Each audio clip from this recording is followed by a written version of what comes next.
보고 듣는 세상 모든 이야기.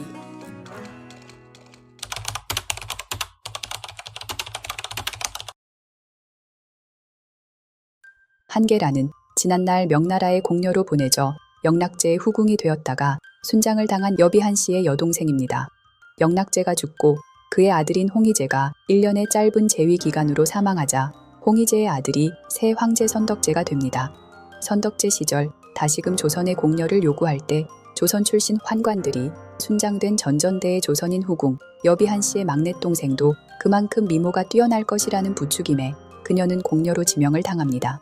이에 그녀의 오라비인 한확은 큰 누이를 공려로 보내 순장으로 잃었음에도 여동생마저 공려로 보내려고 혼기가 꽉 찬 그녀를 시집도 보내지 않고 명나라로 보낼 준비를 했습니다.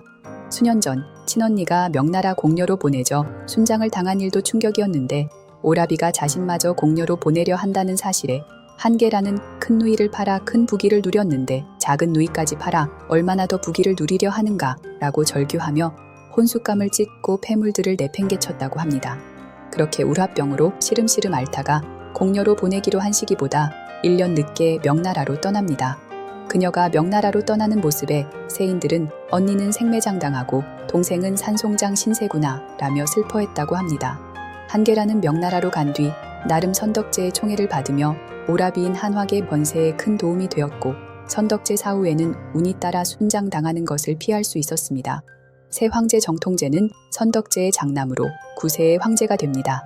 22세가 되던 해 토목의 변으로 에센타이시의 포로가 되었다가 1년 후 귀환하나 그 사이 그의 이복 동생이 황제 경태제가 되었고 정통제는 태상황이 되어 남궁에 유폐됩니다. 경태제는 황태우의 명령으로 정통제의 아들 주견심을 황태자로 삼았다가 얼마 뒤 폐태자로 만들고 자신의 아들을 황태자로 책봉합니다. 한계라는 주견심이 폐태자가 되어 누구 하나 돌볼 사람이 없었을 때 그를 맡아서 기릅니다. 절대군주 체제에서 언제든 왕의 영모가 될 수 있는 폐태자를 돌보는 일은 목숨을 거는 일이었는데도 외국 출신인 선황의 후궁의 행동은 용기였는지 자신과 처지가 비슷한 폐태자에 대한 연민이었는지는 모를 일이지요.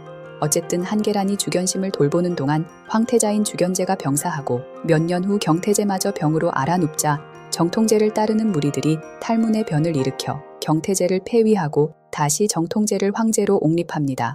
당연히 주견심도 황태자로 복권됩니다. 다시금 황제가 된 정통제는 천순제로 개원하였고 자신의 아들을 돌봐준 한계란을 예우하는 것은 물론이고 우연인지도 모르겠지만 순장을 폐지합니다. 주견심 역시 황제가 되었을 때 어린 날 자신을 돌봐준 한계란을 극진히 모셨고 황실 사람들도 그녀의 출신을 개의치 않고 큰 어른으로 대접했다고 합니다. 여동생이 중국 황실에서 어른 대접을 받는 동안 한확 역시 중국과 조선에서 권세를 누리는 것은 당연한 일이었습니다. 자신의 딸들도 각각 세종과 세조의 며느리가 되었고 그중 한 명은 훗날 성종의 어머니인 인수대비가 됩니다.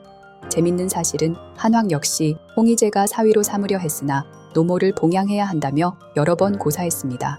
명나라 황실에서 탐할 정도로 남매들의 미모가 출중했다고 합니다. 한계라는 지난날 오라비에 대한 서운함도 있고 조선 조정에 도움이 되는 행보를 합니다. 다만 이 과정에서 많은 공물을 요구해 조선 재정에 큰 부담이 되었고 명나라 관료들은 조선에 이익을 주기 위해 명나라에 손해를 끼친다며 안 좋게 평가했다고 합니다.